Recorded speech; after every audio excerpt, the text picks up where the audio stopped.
নমস্কার বন্ধুরা, কুকিং মানিয়াতে সবাইকে স্বাগত। আজকে বানাবো মশলা ছাড়া হালকা পাতলা ঝোল, যেটা এই গরমের জন্য একদম উপযোগী। গ্যাসে কড়াই বসিয়ে দিয়েছি, তাতে দিয়ে দিচ্ছি 1 টেবিল স্পুন মতো সর্ষের তেল। তেলটা গরম হলেই তাতে দিয়ে দিচ্ছি 7-8টা মতো বড়ি। তেলটা একটু বেশিই দিয়েছি, কেননা বড়ি ভাজতে একটু তেল লাগে, সেই জন্য। তো বড়িগুলো একটুখানি উল্টো পাল্টা করে লাল লাল করে ভেজে নিচ্ছি।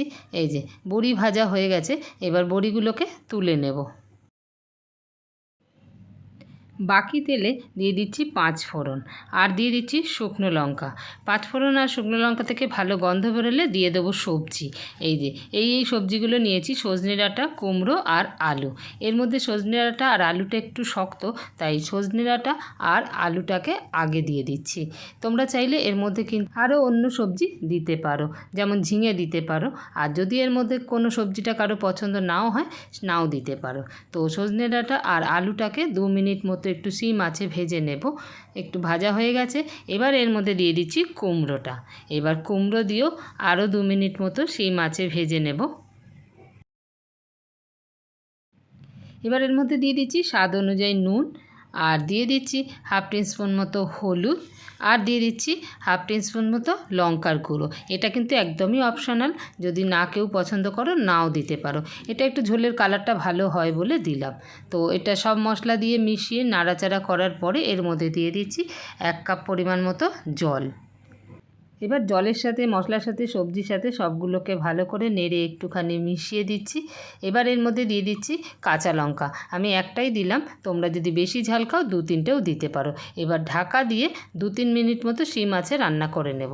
3 মিনিট পরে ফিরে এলাম। সবজিটাকে কিন্তু পুরো সেদ্ধ হতে দেওয়া যাবে না, প্রায় 80% মতো সেদ্ধ হয়েছে। এই অবস্থাতেই এর মধ্যে দিয়ে দিতে হবে আদা বাটা। এই আদা বাটাটা লাস্টের দিকে দিলে না গন্ধটা খুব সুন্দর হয়।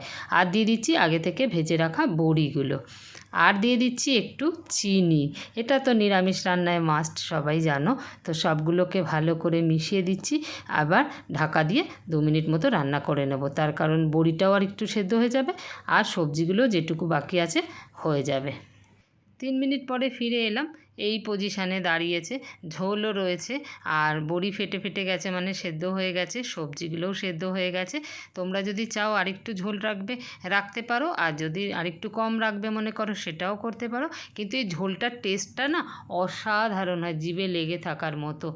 তো হয়ে গেল আমার আজকের এই হালকা পাতলা ঝোল বিনা মশলার। কেমন লাগলো রেসিপিটা কমেন্ট করে জানাতে ভুলো না কিন্তু। যদি ভালো লেগে থাকে তাহলে একটা লাইক করে দিও, সাবস্ক্রাইব করে আমার পাশে থেকো। অন্য কোনো ভিডিও নিয়ে আসবো, ততক্ষণের জন্য বাই বাই।